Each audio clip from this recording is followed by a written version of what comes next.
Hello guys, ayan, hello sa mga kababayan ko, ayan, mayong gabi sa inyo tanan, o mayong adlaw, mayong umaga, ayan. Ito naman si Infinity TV Channel, ayan, ang talakayan naman natin ay about sa mga blanco-blanco doon sa sa Bycam report, ayan.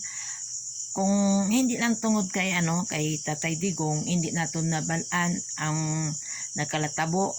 Kung hindi tungod kay Congressman Ungab, hindi nato nabalaan kung ano ang nakalatabo. Ayan, kay nagpirma lang atong presidente, wala man lang niya gin-check ang Bycam report kaging compare doon sa GAA kung exact ang mga amount. Dapat may comparison din siya kay malay mo iba itong amount doon sa Bycam, ibayan doon sa GAA, o di ba? So pero ang mas saklap dire kay blanco talaga, blanco ang sa Bycam report. So siyempre kung blanco at napirma ng ibang senador at yung mga congressman at dumating sa pangulo na na ang figure kompleto na, so hindi natin balaan, mas dako gali dito gibutang amount sa compare sa ilang agin sabutan kung pila ang budget gada ahensya sa 2025. Magpasalamat ta kay Tatay Digong. Ayan, ang akong point dere, ano karon ang himuon ninyo mga tuwadkom sa natabo na ini, ha? Kay BP Sara, grabe ang pukpok nyo nga i-impet si BP Sara kahit wala pa kamong pruweba.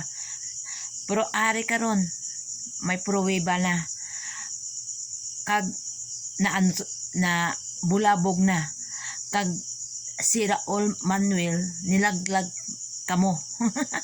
Nilaglag kamo ni Raul Manuel na may blanco ang Bycam camera, at naghambal din si Amy Marcos na napatotoo na ang Bycam report ay may blanco kaya nga hindi siya nagpirma. At si Senator Bato de la Rosa nag-walk out doon sa opisina o sa ilang conference, wala siya nagpirma kay nakita niya may blanco. So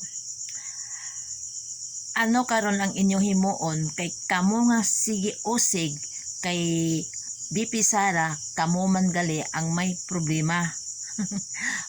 Amo gani ginausig nyo si BP Sara para ni makadalagan sa pagka-presidente kay damo na kamo sala dira sa Kongreso. Hadlok kamo kung si BP Sara ang maging presidente, patay kang bata ka. Mausisa tanan ano ang ginapanghimo nyo. Amo na nga para hindi makita ni BP Sara ang inyo ginahimo, subong palandaan ginaguba na ninyo ang iya nga pangalan para ma-impet siya, para hindi kamo madakpan nga kamo ang number 1 na kurakot diri sa Pilipinas.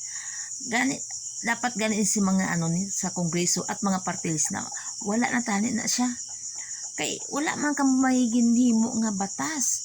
Ang inyo ginhimo pila ka tuig nga nag-agi ang impeachment lang, hearing dito, hearing doon.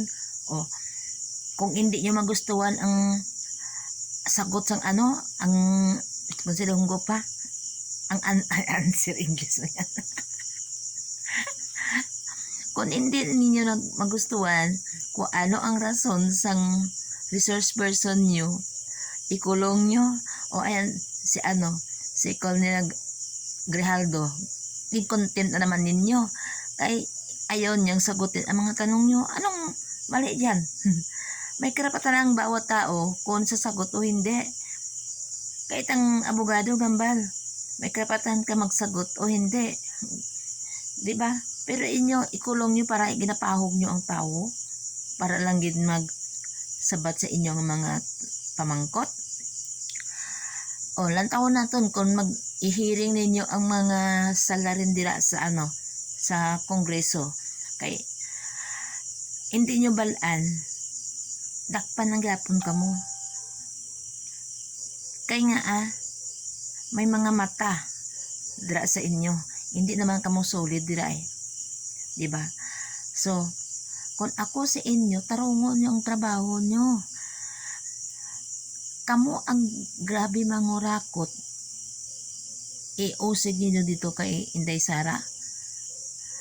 Ang matino nga tao, amo so inyong gipiton kay para para hindi siya makatakbo ng pagka-presidente kay ma-impeach na para ang inyong trabaho nga mangurakot diri sa bansang Pilipinas wala si makakita basi pagkabugtaw namon buwas aga ubos na ang kwarta ng Pilipinas tapos lubong pa sa utang ano man guwa sa Pilipinas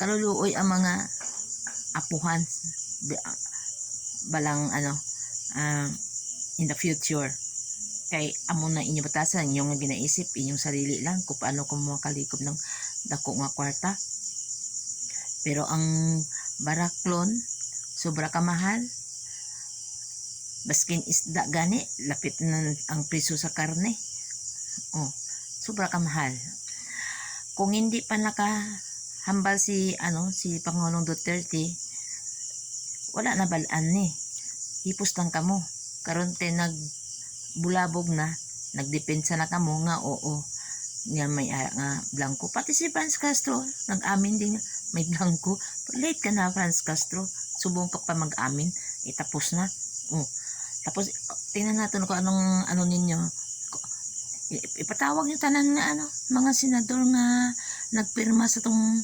ang membro ng Kongreso kag senador nga nagpirma sa may BICAM report ipatawag niyo sa Kongreso para mabalaan nga kung puro kayo ng puro anti-corruption kamo babalaan ta na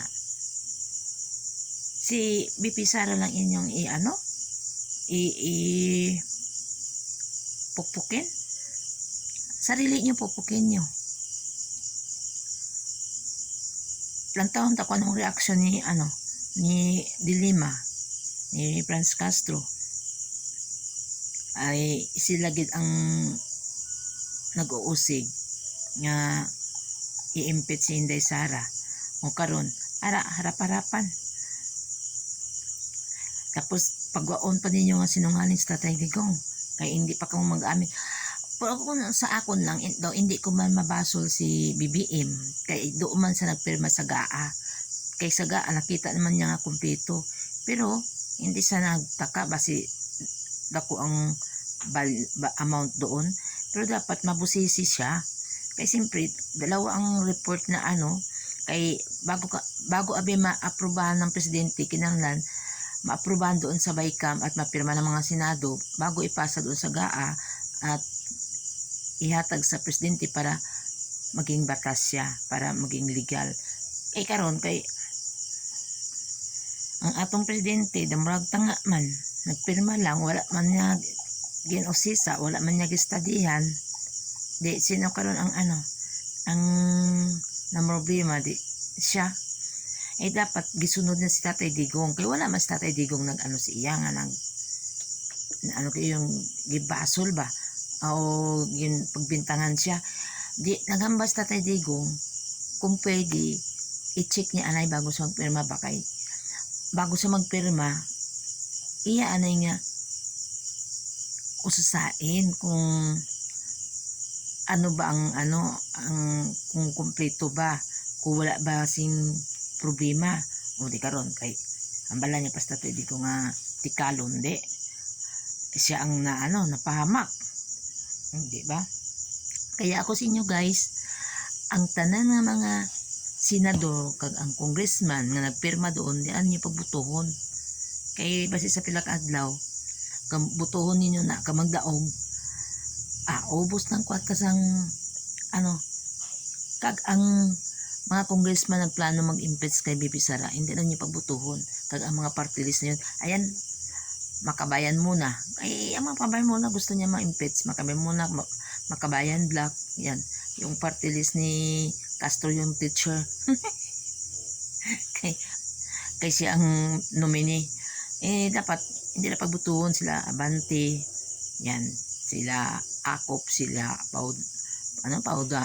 Pauduano Ayan, si barbers, hindi na sila pagbutuhon kay pahamak lang na sila. So, amo ning akon nga ano guys, nga aton bantayan.